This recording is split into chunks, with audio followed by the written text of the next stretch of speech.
Précieux peuple de Dieu, Shalom. C'est votre serviteur, le pasteur Jean-Marie Louemba, qui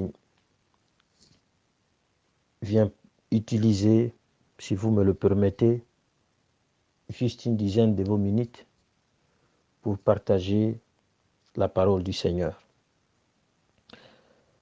Le dimanche passé, nous avons parlé du rendez-vous des champions vers la Galilée, sur invitation du ressuscité Jésus. Après que Jésus eut passé de la mort à la vie, c'est-à-dire après sa résurrection, il fixa rendez-vous à ses disciples en Galilée et promit que c'est là, en Galilée, qu'il le verrait. Ainsi, ma petite exhortation d'aujourd'hui, je l'ai intitulée « En route vers Galilée » comme réponse à l'invitation de Jésus qui a précédé ses disciples en Galilée. Champion, championne, comment va ta marche, ta route, ton voyage vers Galilée? Dans Jean chapitre 15, verset 15, Jean chapitre 15, verset 15, Jésus dit à ses disciples, je paraphrase, « Je ne vous appelle plus serviteurs, mais amis. » Jésus voulait que ses serviteurs changent leur disque mental. C'est très important, parce que tout ce que nous faisons est juste le résultat ou bien la conséquence de notre disque mental. La Bible dira même dans Proverbes que nous sommes ce que sont nos pensées. C'est comme qui dirait, je ne vous appelle plus serviteur, mais champion. Comme moi, votre maître, je suis champion, car j'ai vaincu le monde. Selon Jean chapitre 16, verset 33. Je me suis un peu hasardé de fouiller dans le dictionnaire Larousse et je voulais savoir aussi ce que Larousse disait sur le mot champion. Et parmi tant d'autres définitions, ce qui m'a plu, c'est le mot imbattable. Un champion est donc imbattable. Il est imbattable. Quelle que soit la situation, quelles que soient les épreuves, il ne se laisse jamais décourager. Il persévère. Il est imbattable. Voyons un peu comment le prophète Ésaïe décrit notre champion dans Ésaïe 53. Voyez comment il nous présente le champion, Jésus, notre héros. Dans Ésaïe chapitre 53, vous lirez vous-même tous les chapitres.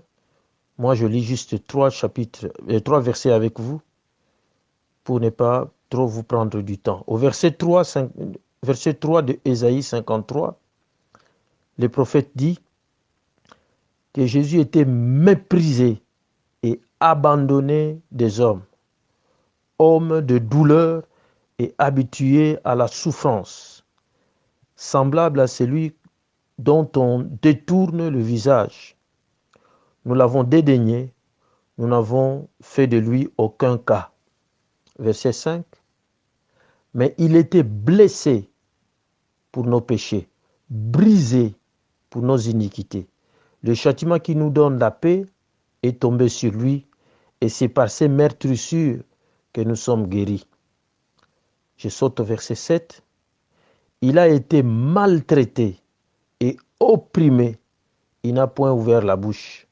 Semblable à un agneau qu'on mène à la boucherie, à une brebis muette devant ceux qui l'attendent.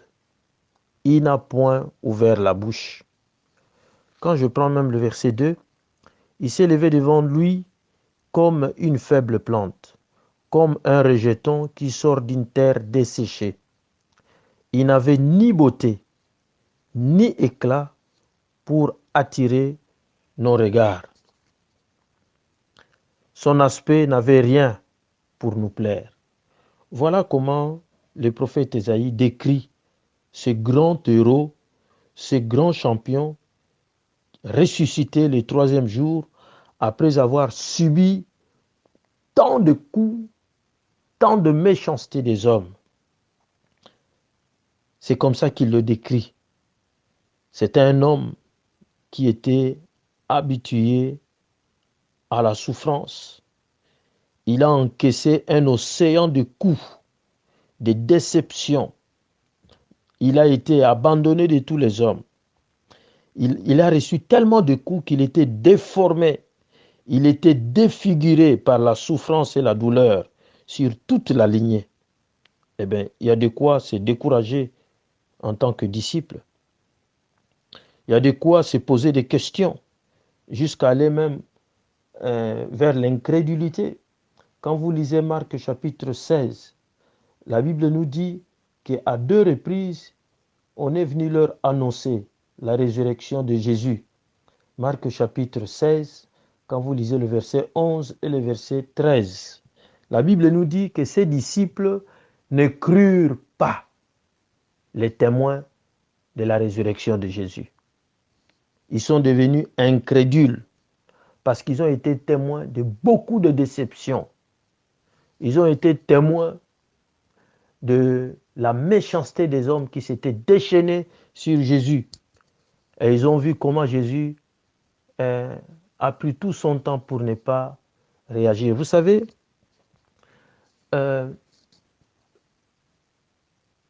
avant, je regardais plus, j'aimais bien le catch. On appelait ça wrestling. Et le type que j'aimais, c'était Hulk Hogan. Ce type, quand il se battait, parfois il s'est laissé faire. Il y a un combat qui m'avait tellement marqué et puis j'avais arrêté de regarder ça. Il combattait un Français qui s'appelle André, je crois. C'était un géant, un monstre de type. Alors quand il se battait avec lui, parfois on voyait que c'est fini pour Hulk Hogan. C'est fini parce qu'il a encaissé beaucoup de coups. Mais chaque fois, à ma plus grande surprise, ceux qui connaissent un peu ce genre de catch peuvent se rappeler. À un moment donné, tu vois Hulk qui était comme mort, commence à se relever. Et quand il va commencer à contre-attaquer, il était tout le temps champion. Il remportait toujours la victoire, mais après avoir subi beaucoup de coups, après avoir encaissé pas mal d'hypercutes d'André ou d'un autre adversaire. Bien-aimé, un champion est imbattable comme Jésus. Il n'abandonne jamais, quelles que soient les épreuves. La Bible ne dit-elle pas « Mieux vaut la fin d'une chose que son commencement » selon Ecclésiaste chapitre 7, verset 8. Mieux vaut la fin d'une chose que son commencement.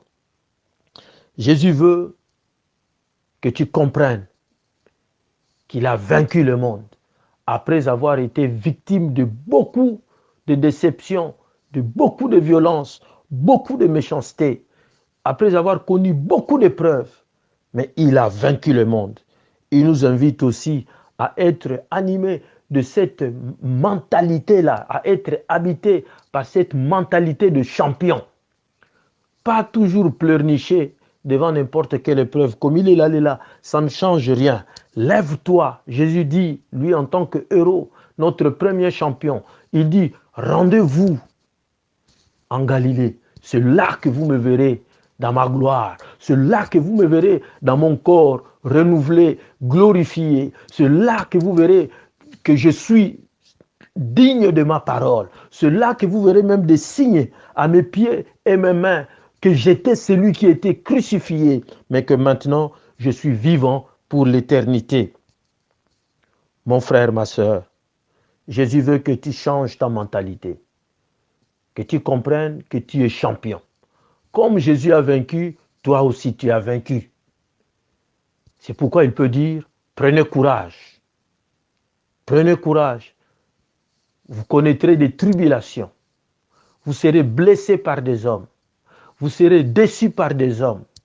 Vous serez déçus par des églises. Vous serez découragés. Vous prierez pour des sujets qui prendront du temps. Et Tsokotali Banda ou Banda Kosambela Kosala ba jeune, c'est comme si ça ne valait plus la peine. Mingi pe ba abandonna la bango na Kosambelango. Mais Jésus dit, prenez courage, car j'ai vaincu le monde. Moi aussi, je suis passé par là. On a craché sur moi. On m'a flagellé. J'ai connu la déception, l'abandon de tous les hommes. Mais moi, je n'ai pas abandonné. J'ai porté ma croix jusqu'au bout. Lève-toi, prends courage. Tu es un champion. Tu es une championne. Change ton disque mental. Dis à ton frère, dis à ta soeur, tu es champion. Oui, ma championne. Oui, mon champion. Parce que les temps sont durs. Mais le disque mental, renouvelé par Jésus-Christ, nous aidera à aller plus loin avec le Seigneur. Sache une chose, que quelle que soit la durée de la nuit, le ciel finira toujours par s'éclaircir. Tiens bon, persévère, et que le Seigneur renouvelle tes forces. Mets-toi en route pour répondre au rendez-vous du ressuscité. Il y a des gens jusqu'à présent qui n'ont encore pris aucune décision depuis que Jésus les a invités de les rencontrer. Ils ne cherchent même pas par quelle route, par quel moyen répondre à cet appel. Mais bien aimé, il n'est pas encore trop tard. Tu peux encore te lever. Mingi babosani déjà que c'est maintenant tous en jeune. Et la gravité, on est humain. Jésus ne se fatigue jamais. Il t'attend. Il t'attend en Galilée. Il t'a déjà précédé là-bas.